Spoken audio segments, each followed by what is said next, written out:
Bonjour à tous, ravi de vous retrouver dans Smart Stories, une émission que nous avons dédiée à la finance. Ce dimanche, nous explorerons le business model du néobanque et les nouveaux usages attendus par les millennials avec le président de N26 qui sera en plateau à mes côtés dans quelques instants. Il sera aussi question de dette et de croissance durable avec Thomas Friedberger, directeur général de Tikeo IM, sans oublier la chronique attendue de Florence Martin-Kessler, fondatrice du Life Magazine, qui reviendra sur le parcours héroïque d'un lanceur d'alerte sur la scène économique.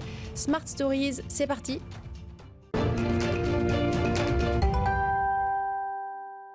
Smart View avec Jérémy Rosselli, directeur général de N26 en France, en Belgique, au Luxembourg et aux Pays-Bas. Bonjour, soyez le bienvenu sur ce plateau. N26, une néobanque qui revendique plus de 5 millions de clients, dont plus 1,5 million en France, 2000 nouveaux clients par jour, une présence dans 24 pays, plus les États-Unis et plus de 700 millions de dollars levés depuis votre création il y a 5 ans. C'est une explosion. Qu'est-ce que vous apportez de plus qu'une banque traditionnelle ? On apporte beaucoup de choses. C'est là où il y a vraiment une vraie différence par rapport aux acteurs traditionnels et ce qu'on appelle les néobanques. Si vous regardez les acteurs traditionnels, finalement, c'est la banque qu'on connaît, donc avec les agences qui sont fermées lorsqu'on a besoin d'elles, par rapport à finalement aux néobanques, qui elles vous apportent un service qui est en regard de vos attentes. C'est-à-dire que par exemple, vous pouvez utiliser tous vos services depuis votre téléphone mobile. Aujourd'hui, vous utilisez votre téléphone mobile pour tout, pour acheter vos billets d'avion, pour faire vos courses, pour écouter de la musique. Donc aujourd'hui, vous attendez forcément de pouvoir utiliser votre banque depuis votre téléphone mobile. Aussi, ça vous permet de reprendre... Les banques traditionnelles, elles ont mis en place des outils pour que quand même les gens puissent consulter leur compte et faire des achats à partir du téléphone mobile. Vous le reconnaissez ? Alors, vous pouvez vaguement consulter, mais aussi ce qu'il faut comprendre, c'est que vous ne pouvez pas nécessairement faire toutes les opérations. Là où une néobanque a été pensée pour pouvoir faire toutes les opérations, ça commence par pouvoir ouvrir son compte depuis votre téléphone mobile, depuis chez vous, 7 jours sur 7. C'est-à-dire que vous pouvez le faire même un dimanche après-midi, même depuis votre canapé. Mais aussi, ce qui est important, c'est que vous pouvez reprendre le contrôle sur vos finances. C'est-à-dire que ça marche en temps réel. Vous allez pouvoir faire l'ensemble de vos transactions et savoir ce qui se passe sur votre compte en temps réel. Vous allez pouvoir, par exemple, lorsque vous faites une transaction, savoir si la transaction est passée. Ça vous est déjà arrivé, j'imagine, de faire un achat en ligne et de ne pas savoir si la transaction était passée. Là, vous allez avoir une notification en temps réel. Donc ça, c'est extrêmement important. Et troisième point, et c'est là où on se distingue réellement, c'est la transparence des coûts. Donc là, où on est capable de montrer systématiquement combien ça va vous coûter, mais surtout être extrêmement compétitif. Et là, c'est extrêmement important. Parce qu'aujourd'hui, on est dans une période de crise, mais aussi, nous, on a une structure de coûts qui est beaucoup plus faible et ça nous permet d'en faire bénéficier nos clients. Vous parlez de la crise, ça veut dire que la crise a clairement fait basculer des consommateurs, des clients, des banques traditionnelles vers des néobanques comme la vôtre ? Clairement, de toute façon, je pense que... Vous avez vu le nombre de vos clients. Là, on a dit 2000 nouveaux clients par jour. C'était comment avant le confinement ? Alors justement, ce qui est assez intéressant, c'est qu'on a retrouvé notre rythme de croissance qui était le même avant le confinement. Donc nous, justement, on a simplement vu un ralentissement de l'économie comme tout le monde a pu observer. Et on voit, en fait, ce qui marche dans notre croissance, c'est le bouche à oreille. Donc on a vu justement ce retour de notre croissance avec le retour de la fin du confinement.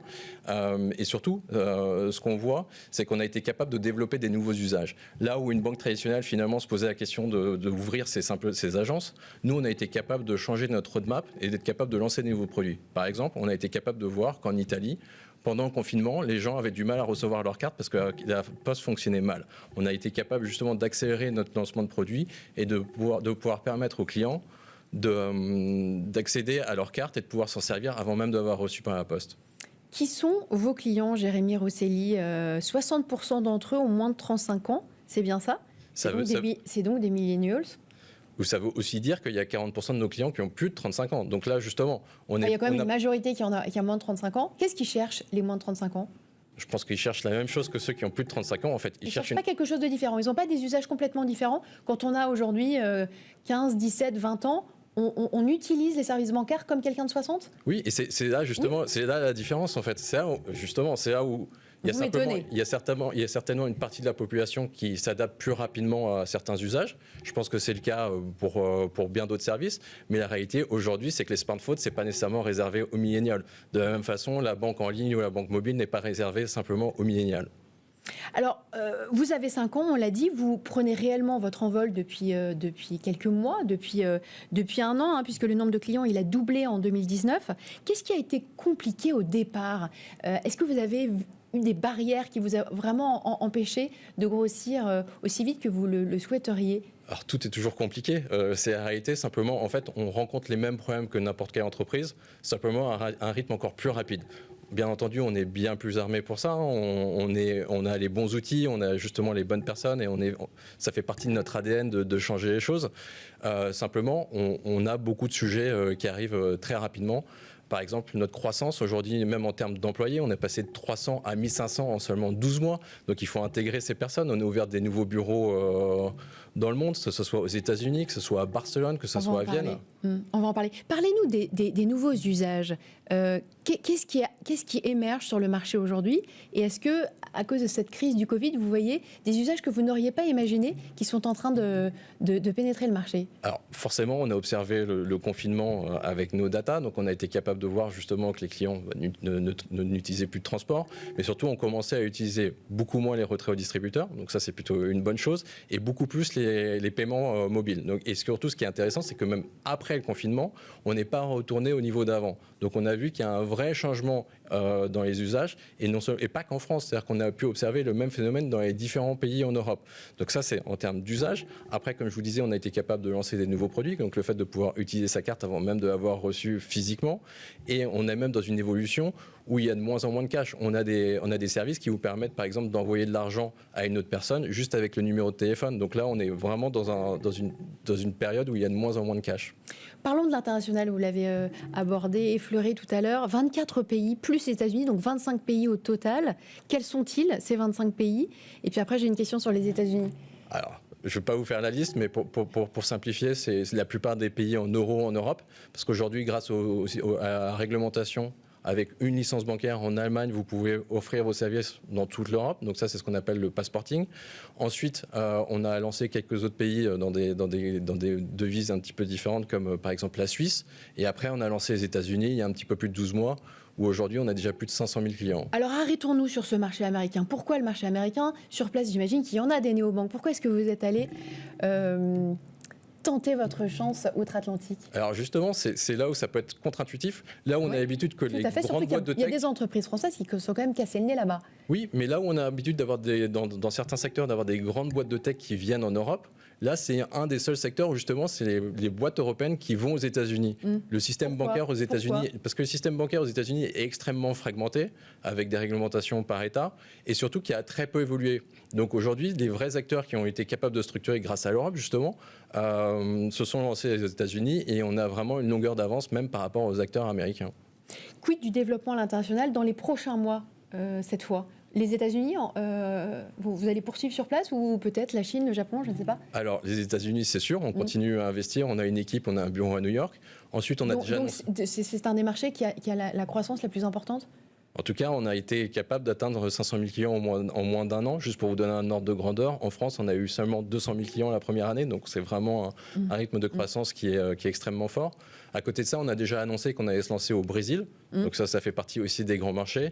Et on est en train de préparer les lancements dans les nouveaux pays. Mais ça, c'est quelque chose qu'on annoncera après. Vous compariez les États-Unis et la France. Est-ce que vous diriez qu'il y a une spécificité du marché bancaire français sur ce segment du digital, justement ? Honnêtement, je pense que c'est simplement un rythme d'adoption. Je pense que c'est là où on est arrivé en France à un moment où les Français demandaient à utiliser la banque mobile. Il y a eu une véritable demande. Aux États-Unis, ça prend un petit peu plus de temps parce que c'est souvent des banques très locales. Et c'est un marché qui est un petit peu plus lent justement à pénétrer en termes de communication. Il faut se faire connaître, il y a une question de notoriété. Mais au-delà de ça, le marché est prêt pour les néobanques aux États-Unis, parce qu'il y a à peu près 6000 banques, pour vous donner une idée. C'est un marché qui est ultra fragmenté et qui est le plus grand marché bancaire au monde. Alors, la concurrence, vous en parlez, elle est rude. Revenons sur le marché français, elle est très exacerbée. Comment est-ce que vous faites pour vous démarquer, justement, face à tous vos petits copains qui lancent aussi des services différents ? C'est l'innovation, le nerf de la guerre, là-dessus ? Il y a d'abord clairement l'innovation. Je pense que ça, c'est une des priorités. Pour vous donner un ordre de grandeur, N26, c'est plus de 500 développeurs. On change l'application tous les jours, on fait des releases, ce qu'on appelle des releases, donc on change l'application tous les 15 jours. C'est là où vous voyez clairement la différence par rapport à des petits acteurs ou à des acteurs même traditionnels. Mais surtout, la deuxième question, ça va être une question de taille critique. Là où aujourd'hui, N26, on a déjà atteint la taille critique avec 1,5 million de clients en France, on est capable d'être rentable. Là où il y a beaucoup de petits acteurs qui, malheureusement, n'atteindront pas cette taille-là. Vos ambitions pour demain, les nouveaux usages peut-être? Est-ce que vous avez des usages dont vous aimeriez nous parler? À quoi va ressembler justement l'usage des services financiers, je ne sais pas, d'ici une dizaine d'années? Vous voyez des choses émerger? Clairement, ce qu'on voit, c'est que vous n'allez pas simplement avoir un conseiller qui va vous appeler pour vendre une SICAV. C'est plus comme ça. Simplement en fonction de vos besoins. Ça ne l'est plus encore. Enfin, déjà en 2020, c'est plus le cas. Hein. En fonction de vos besoins, en fait, on va être capable de vous proposer proactivement les bons services. Après, ça sera pas nécessairement lié. C'est comme de la publicité adressée finalement. Oui, mais même au-delà de ça, c'est vraiment répondre à un besoin. C'est-à-dire que c'est pas nécessairement juste pour vendre, c'est réellement vous proposer un besoin. C'est-à-dire que là où vous avez un besoin, on est capable de vous le dire. Par exemple, chez nous, quand vous savez que vous allez arriver dans le rouge, on vous envoie un message pour vous le dire avant. Donc il y a vraiment quelque chose qui est proactif à ce niveau-là. Après, ce serait pas nécessairement lié à l'interface. On est prêt pour changer d'interface. On le fait sur mobile, on le fait déjà sur le web. Peut-être que les interfaces changeront dans le futur. On ne cesse de parler du monde de demain, un monde plus harmonieux, plus durable, dans lequel tous les acteurs économiques ont un rôle à jouer. Quel rôle est-ce que vous voyez jouer justement dans la construction, dans le fait de façonner ce monde de demain? Quel rôle est-ce que vous pouvez jouer? Est-ce que vous sentez que vous avez une carte à jouer, que vous devez jouer une carte? De toute façon, lorsque vous êtes une banque, déjà vous avez deux missions qui sont quand même très claires au départ, qui sont de conserver les économies des personnes, donc c'est quand même quelque chose qui est extrêmement important, et ensuite les aider à gérer leur vie financière au quotidien. Donc ça, c'est déjà quelque chose qu'on fait et qu'on fait plutôt bien. On a même été capable, pendant la crise du Covid, justement de pouvoir les aider là où les acteurs traditionnels avaient déjà un petit peu plus de mal. Mais surtout, ce qu'on voit, c'est que les acteurs traditionnels se concentrent sur certains segments. Si vous parlez de la banque, en général, les banques gagnent beaucoup d'argent dans ce qu'on appelle soit les clientèles très fragiles, soit finalement les clientèles très riches. Nous, au contraire, on adresse le même service à l'ensemble de la population. Et ça, c'est un véritable changement de paradigme dans la banque, où on est capable de proposer ce qu'il y a de mieux à l'ensemble de nos clients. Mais la finance verte, ça vous parle? Alors, oui, non. Aujourd'hui, on n'a pas ces problématiques-là. On a aussi cet avantage. Mais vous pourriez vous positionner sur ce segment-là? On pourrait se positionner. Aujourd'hui, déjà, de base, on n'émet pas de papier. Je vous mets au défi de trouver une imprimante dans nos bureaux. C'est d'ailleurs une problématique au moment où on a ces sujets-là. Mais de manière plus générale, tout est en ligne. Donc même par rapport à un acteur traditionnel, on est déjà très avancé. Merci beaucoup Jérémy Rosselli. Je rappelle que vous êtes le directeur général de N26 en France, en Belgique, au Luxembourg et aux Pays-Bas. Merci de votre présence sur ce plateau. On poursuit avec Smart Fresh, une émission donc dédiée à la finance avec Thomas Friedberger et Tikeo. À tout de suite.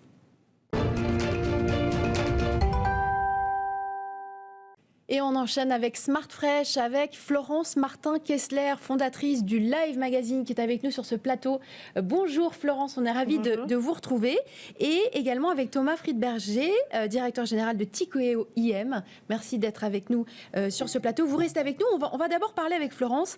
Florence, vous avez donc fondé le Live Magazine. Vous êtes souvent sur ce plateau pour nous raconter les histoires. Je voudrais qu'on revienne quand même sur ce qui s'est passé cette semaine, parce qu'après 23 spectacles annulés, le live est reparti de plus belle cette semaine avec 2 spectacles à Paris. Dans quel état d'esprit est-ce que vous êtes? Heureuse? Hyper heureuse. C'était totalement fantastique de retrouver le public. En plus, on a joué à guichet fermé, alors évidemment avec la jauge plus restreinte, mais on a refusé du monde. Et donc ça faisait près de 2000 personnes qui sont venues pour voir ce journal vivant. Alors le live, racontez-nous. Quand est-ce qu'il a été créé et qu'est-ce que c'est exactement le live? Alors, je l'ai créé il y a 7 ans maintenant. Et l'idée, c'était de faire un journal vivant, donc de faire venir des journalistes, des auteurs, des réalisateurs, des auteurs de bande dessinée et aussi des témoins sur la scène d'un théâtre. Et l'idée, c'est qu'au lieu de tourner les pages d'un magazine, vous avez en live et aussi, on n'enregistre rien. Donc, tout se fait ici et maintenant.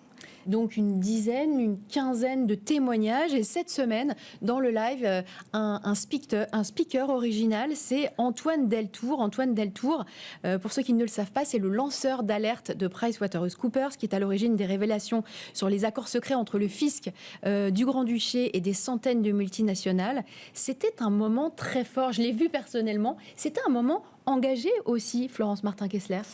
Alors, Antoine, Deltour, donc, il avait 24 ans, ça s'est passé il y a 10 ans, quand il a décidé du jour au lendemain de démissionner de PricewaterhouseCoopers et de lancer le processus qui allait finalement faire changer les directives européennes sur le secret des affaires quand même.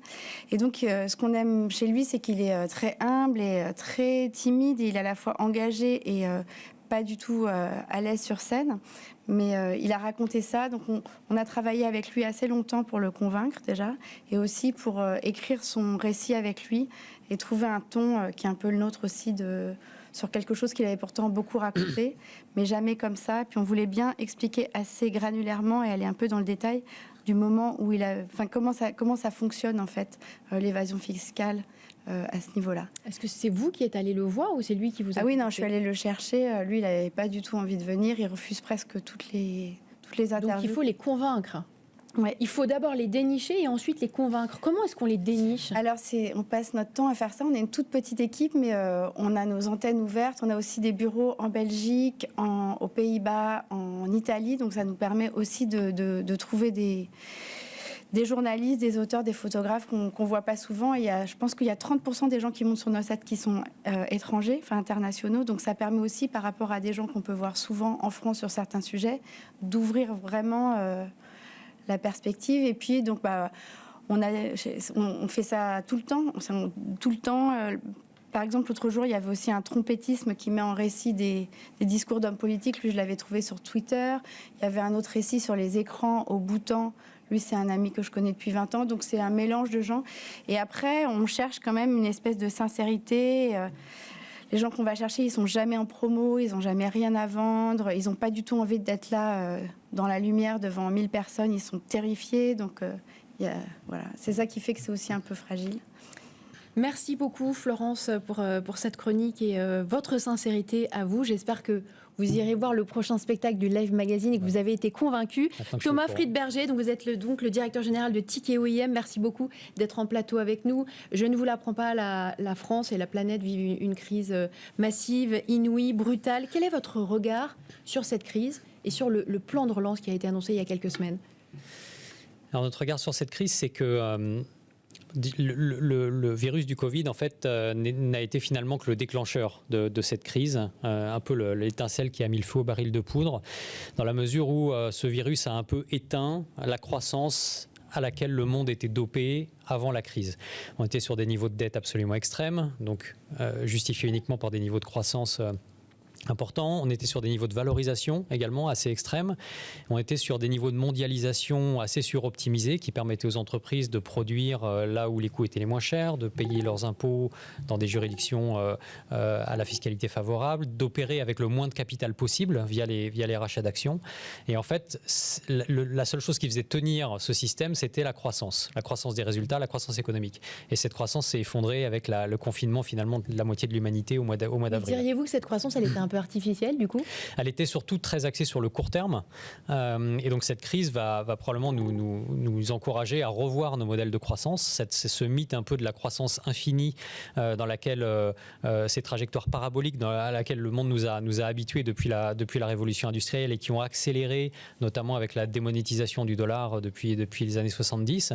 Et ben en fait, dans un monde fini, ça marche pas très bien. Et en fait, ce modèle qui vient de montrer finalement sous nos yeux son extraordinaire vulnérabilité. Donc vous êtes en train de nous dire que cette crise, elle vient un peu torpiller notre modèle, le modèle de croissance que nous avions, c'est ça ? En tout cas, elle va nous forcer à le revoir parce que ce qui nous paraît assez clair, c'est que autant sur cette crise-là, la débauche de moyens humains, financiers, économiques, médicaux a été sans précédent et elle a été tout à fait appropriée et proportionnée. Donc le match économie mondiale contre Covid sera gagné par l'économie mondiale grâce à ça, grâce au plan de relance notamment, mais le prochain match qui sera économie mondiale contre réchauffement climatique, celui-là, il va falloir s'y prendre un peu avant, il va falloir s'y prendre dès maintenant parce qu'on sait déjà qu'on a 10 ans pour agir et donc agir dans l'urgence, ça ne marchera pas. En termes de timing, est-ce qu'on y est là octobre 2020, le modèle de croissance infinie, il n'a plus de raison d'être selon vous? En tout cas, il a montré sa vulnérabilité. Ça c'est sûr, mais il n'a plus de raison d'être? On va voir, parce que dire aussi que tout va changer du tout au tout, c'est un peu présomptueux. Ce qu'on peut dire, c'est que pour être durable, la croissance par définition devait être profitable, parce que si elle n'était pas profitable, elle n'était pas durable. À partir de maintenant, l'inverse est vrai aussi. C'est-à-dire... Je vous en prie. Non, mais justement, cette croissance durable, à quoi est-ce qu'elle peut ressembler et comment est-ce qu'elle peut s'installer? Vous y croyez, vous? Alors oui, heureusement d'ailleurs. Et d'ailleurs, l'asset management là-dedans a un rôle très important à jouer parce que si vous regardez un peu les grandes masses, vous avez aujourd'hui en fait une déconnexion entre l'économie financière et l'économie réelle. Cette déconnexion, elle vient des politiques monétaires très accommodantes qui sont pratiquées et qui sont probablement justifiées, en tout cas proportionnées, et qui font qu'en fait les acteurs qui ont accès au marché financier, au marché de capitaux, qui peuvent s'endetter ou qui ont une capacité d'épargne ou les deux, en fait, profitent de la baisse des taux et de l'inflation des multiples sur les actifs financiers pour accroître leur avantage compétitif, que ce soit des particuliers ou des entreprises. Et puis de l'autre côté, vous avez des gens qui n'ont pas accès au marché financier ou n'ont pas assez de capacité d'épargne et qui, eux, sont en train de s'appauvrir. Et en fait, l'asset management, en allant financer l'économie réelle, qui est le plus gros pourvoyeur d'emplois. Hein. Si vous regardez en Europe, les entreprises de taille moyenne, ce qu'on appelle le mid-market en Europe, c'est à peu près 180 000 sociétés. C'est un tiers de la valeur ajoutée, un tiers des emplois. L'Eurostoxx 50, je ne sais pas combien ça représente des emplois, mais peut-être 5%, pas beaucoup plus. Donc l'enjeu, il est là, il y a un énorme enjeu social et le fléchage, on va dire, de l'épargne vers ces segments-là de l'économie est absolument crucial, non seulement pour préserver l'intérêt des investisseurs, mais également pour préserver l'équilibre social qui en fait est le fondement de la démocratie. Donc il y a une remise en cause du modèle économique, à mon avis, à revoir avec urgence, mais c'est tout à fait possible. Dans la même veine, la planète entière, octobre 2020, la planète entière attend un vaccin. Est-ce que ce vaccin, il va nous rendre un monde différent ou identique à celui qu'on avait avant, selon vous? Alors, on va essayer d'éviter le cliché de dire que tout va changer, tout va être différent, mais le monde sera probablement différent dans la mesure où on aura déjà une économie beaucoup moins mondialisée. Et c'est une bonne nouvelle? La mondialisation avait déjà atteint un point d'inflexion avant le Covid, sur la base des tensions entre la Chine et les États-Unis, l'émergence de la Chine comme superpuissance économique. Donc, il y avait déjà ce point d'inflexion. Ça va forcer les entreprises à revoir leur modèle de production. Donc, certains secteurs vont être déclarés stratégiques par certains États. Donc, la production va être relocalisée. Ça va augmenter les coûts du travail. Cette suroptimisation de l'économie va être un petit peu moins efficiente. Et pour les entreprises, il va falloir rester compétitif parce que se faire aider par les États, c'est bien pour résoudre une crise de liquidité, mais pas une crise de solvabilité. Et donc, cette compétitivité, il va falloir la retrouver. Et une bonne manière de la retrouver, c'est d'accomplir cette transition énergétique, parce qu'en fait, faire des économies aux entreprises sur leur facture énergétique en les poussant à être plus efficients là-dessus, la technologie existe déjà, c'est relativement facile à faire aujourd'hui dans le monde dans lequel on vit, et c'est absolument crucial pour rester compétitif. Et donc les États, et d'ailleurs on le voit dans la communication des États, vont essayer d'orienter cette transition énergétique qui était en fait avant un secteur créateur d'emplois et prometteur, etc. Ça l'est toujours, mais en fait, aujourd'hui, ça la met au cœur de la relance économique parce que ça va avoir un impact sur tous les secteurs. Vous parlez de transition énergétique, mais est-ce qu'il n'y a pas d'autres opportunités à saisir pour des entreprises sur des niches, sur des brèches? On entendait le patron d'N26 un peu plus tôt dans cette émission. Qu'est-ce que vous voyez émerger? Est-ce qu'il y a des opportunités à saisir pour les entreprises? Bien sûr, il y en a. Alors pour les entreprises, pour les investisseurs, il y a des nouveaux marchés qui s'ouvrent. Mais il y a également, je dirais, sur le long terme, la différence de performance économique entre deux entreprises se fait sur la qualité de la gouvernance et la qualité de l'allocation d'actifs qui est faite par le management de l'entreprise. Donc on parle souvent de retour sur capitaux investis. Et donc il y a des opportunités dans tous les secteurs pour les entreprises qui sont bien gérées.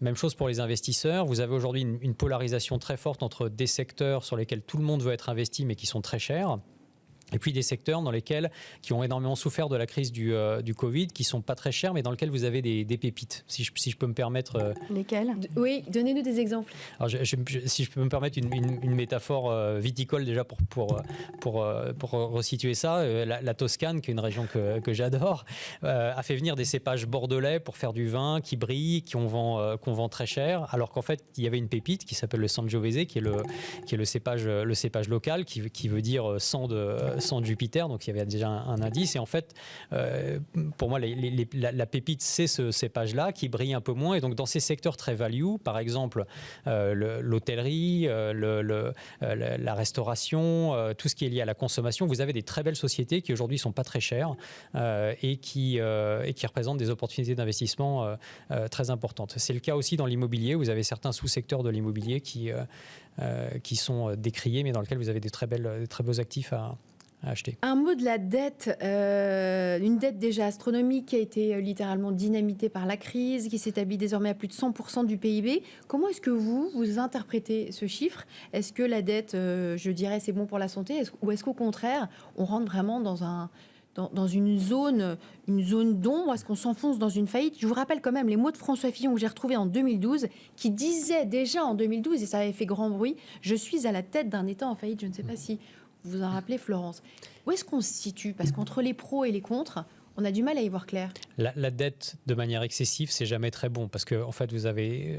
Est-ce qu'on est dans un territoire excessif? Je ne sais pas. Le Japon est allé beaucoup plus loin que ça. À chaque fois, on nous cite le cas du Japon, mais il n'y a que le Japon. Et le Japon, l'endettement est différent du nôtre. Alors, c'est très différent. D'ailleurs, moi, je ne crois pas à la japonification de l'économie européenne, pas du tout, parce qu'il y aura de l'inflation à un moment qu'il n'y a jamais eu au Japon pour l'instant, en tout cas.